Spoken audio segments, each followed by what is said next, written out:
Hello everyone, welcome back हो आप सभी का एक और नई वीडियो में। तो गाइस, आज हम लोग शुरू करने वाले हैं लेटर टू गॉड, हमारे सीरीज का चैप्टर नंबर 2 और क्लास नंबर 4। ओके, तो चलिए शुरू करते हैं बिना टाइम फोड़े। ओके, तो इसके जो राइटर है वो है जी एल फंटेस, जो कि एक फ्रेंच राइटर थे। याद कर लेना राइटर का नाम जी एल फंटेस। थीम है इसका पावर ऑफ फेथ, और आप लिख सकते हैं काइंडनेस एंड एम्पैथी। ये पहला थीम है, ये दूसरा थीम है, कोई भी आप लिख सकते हैं। Okay, power of faith Lencho के हिसाब से कि लेंचो का जो फेथ था, और काइंडनेस और एम्पैथी पोस्ट मास्टर के हिसाब से, क्योंकि उसके पास काइंडनेस और एम्पैथी थी। ओके, कैरेक्टर स्केचेस मैं लास्ट में आपको प्रोवाइड करा दूंगा, और वर्ड मीनिंग्स भी मैं लास्ट को आपको प्रोवाइड करा दूंगा। ओके, लास्ट में। तो देखते हैं, अभी समराइज कर देते हैं इसको। ओके, तो Lencho was a farmer living in the crest of a low hill in a solitary house along with his family। मतलब लेंचो एक फार्मर था, एक बहुत ही हार्ड वर्किंग फार्मर था, जो कि एक लो हिल के टॉप में एक सॉलिटरी मतलब एक अकेला घर में रहता था। लेंचो एक पहाड़ के ऊपर जो घर होता है उधर अपनी फैमिली के साथ रहता था। उनका एकलौता घर था उस पहाड़ में। ओके, तो उसके क्रॉप्स जो थे, वो एक फार्मर था तो क्रॉप्स उगाता था।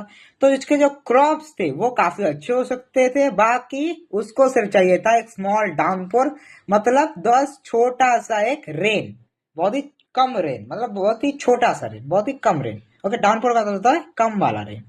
ओके, तो इस वजह से जब रेन ड्रॉप्स आई जब रेन ड्रॉप्स आई इवनिंग में फिर रेन ड्रॉप्स आई भी, रेन थोड़ी हुई भी, तो उसके बाद उसने क्या किया, वो बहुत ज्यादा खुश हो गया। खुश होके क्या किया, स्मॉल ड्रॉप जो थी रेन्स की उसको 5 सेंट से कंपेयर किया, बिग ड्रॉप्स को 1 सेंट से कंपेयर किया, सॉरी 10 सेंट से कंपेयर किया, और सारे के सारे रेन ड्रॉप्स को सिल्वर कॉइन से भी कंपेयर किया। अब इसको क्यों किया उसने, इसका आंसर मैं लास्ट में आपको प्रोवाइड करा दूंगा। ओके, लास्ट में आपको गारंटी के साथ ये मैं प्रोवाइड करा दूंगा। ओके, तो देन जब उसने बारिश हुई, जब वो खुश हो रहा था, तब सडनली वो रेन चेंज होगी, एक हेल स्टॉर्म में चेंज होगी। हेल स्टॉर्म का मतलब होता है जो हम बर्फ गिरती है ना ऊपर से, उसको हम बोलते हैं हेल स्टॉर्म।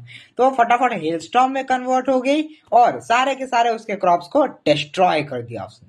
ओके, फिर वो काफी दुखी हो गया, काफी ग्रीफ में चला गया, काफी ज्यादा दुखी, सोरो, सैड हो गया। ओके, फिर उसने सैड होके, डिसअपॉइंट होके एक लेटर लिखा गॉड को। क्यों क्यों गॉड को लेटर लिखा, क्योंकि उसके पास अनवेवरिंग फेथ था गॉड के ऊपर। इस वजह से उसने एक लेटर लिखा हमारे गॉड को। ओके, उसके बाद वो लेटर जब पोस्टमैन के पास गया, पोस्टमैन ये पोस्ट मास्टर की बात नहीं है, पोस्टमैन, तब उसने बहुत जोर से हंसा, क्योंकि उसके एड्रेस में लिखा हुआ था टू गॉड। इस वजह से उसने बहुत ही तेज हंसा।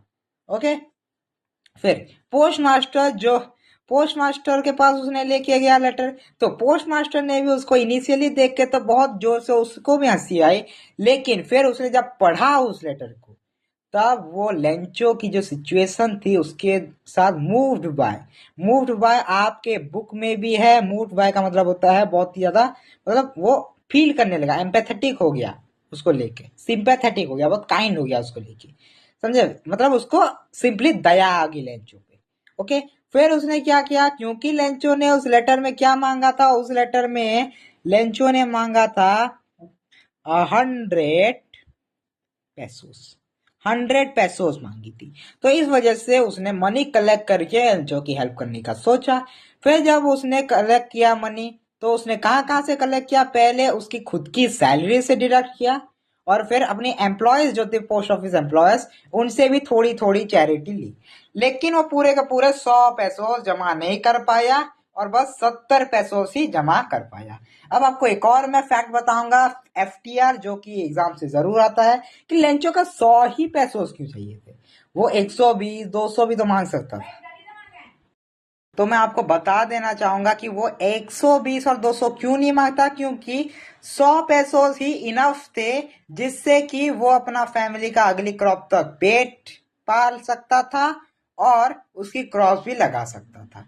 ये है इसका रीजन कि वो अपनी फैमिली का पेट पाल सकता था और अपनी क्रॉप्स को सो भी कर सकता था उस 100 पैसों में ही। ओके, तो अब तक हमने पढ़ा कि उसने बस 70 पैसों जमा कर पाया। ओके, जब लेंचो को उसने लेटर लिखा, तब लेंचो ने लेटर पढ़ा, मनी काउंट किया और वो गुस्सा हो गया। क्यों गुस्सा हो गया? क्योंकि उसको लगा कि क्योंकि उसको 70 पैसों ही मिले, तो उसको लगा कि जो पोस्ट ऑफिस एम्प्लॉयज है उन्होंने उसका 100 पैसों में से 30 पैसों ले लिए और उसको बस 70 पैसों ही मिले। इस वजह से उसने उनको ए बंच ऑफ क्रूक्स भी बोला। Okay, a bunch of crooks भी बोला, इस वजह से ही उसने उनको अ बंच ऑफ क्रूक्स बोला। ओके, अब देखते हैं कि जो लेटर भेजा गया था, एक और एफटीआर नंबर 2, जो लेटर भेजा गया था लेंचो को, तो उस लेटर में लिखा गया था फ्रॉम गॉड। समझे? फ्रॉम गॉड जैसा लिखा हुआ था उसमें बड़े बड़े अक्षरों में, तो उसको लगा वो गॉड ने भेजा है और इस वजह से उसको लगा कि पोस्ट ऑफिस के एम्प्लॉयज ने 30 पैसे चुरा लिए और इस वजह से उसने उनको अ बंच ऑफ क्रूक्स बोल दिया। अब ये जो सिचुएशन हमने दिखाई, इसको हम बोलते हैं एक आयरनी, जो कि आपके एग्जाम्स में आ सकता है। ये उतना इंपॉर्टेंट नहीं है लेकिन आ सकता है। ओके, देखिए, आयरनी का मतलब होता है एक्सपेक्टेशन वर्सेस रियलिटी, मतलब जो हम सोचते हैं उसका जब उल्टा हो जाए तो उसको हम आयरनी बोलते हैं। जैसे पोस्ट ऑफिस एम्प्लॉयज ने उसको पैसा भेजा तो उनको लगा होगा कि ये तो थैंक यू बोलेगा इन्हें, लेकिन एक्चुअली में क्या हुआ, लेकिन उसने एक्चुअली में इनको गाली ही दे दी कि उनको एक बंच ऑफ क्रूक्स बोल दिया।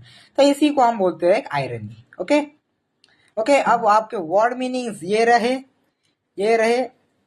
वर्ड मीनिंग्स ये रहे आपके। मैंने 8 मेजर वर्ड मीनिंग्स लिख दिए हैं। ओके, जैसे sympathetic, calamity, amiable, empathetic, डिसमेड, plague of locus, crash, solitary, ये सब। उसके बाद मैं कुछ और ऐड करके भी लिखने वाला हूँ। अब आप नेक्स्ट किस चैप्टर पे वीडियो चाहिए उस पर लिखो, क्योंकि आपका एक कमेंट मेरा दिन बना देता है और हम ये सोच भी पाएंगे कि कल कौन सा चैप्टर पढ़ना है। ओके, और उसके बाद मैं एक और चीज बता देना कि लास्ट में इस जो इंग्लिश के, क्योंकि बहुत सारे चैप्टर्स है तो इस वजह से हम इसके सवाल का खजाना वाला क्लास नहीं कर पाएंगे। इस वजह से मैं लास्ट में कुछ क्वेश्चंस दूंगा, उनके आंसर्स दूंगा, उनको आप पढ़ और लिख लीजिएगा प्लीज। ये मेरी आपसे रिक्वेस्ट है, मैं आपको हाथ जोड़ रहा हूँ, प्लीज लिख लीजिएगा। ओके, और लास्ट में एक लाइक, सब्सक्राइब और कमेंट छोड़ के चले जाइएगा, क्योंकि आपका एक कमेंट मेरा दिन बना देता है। Okay, thank you everyone. पढ़ते रहो, फोड़ते रहो, आग लगा देनी है पेपर में, बोर्ड्स में बिल्कुल फोड़ दो एकदम। Okay, thank you everyone. मेरा नाम है Ankit Nag, signing off with this. Thank you.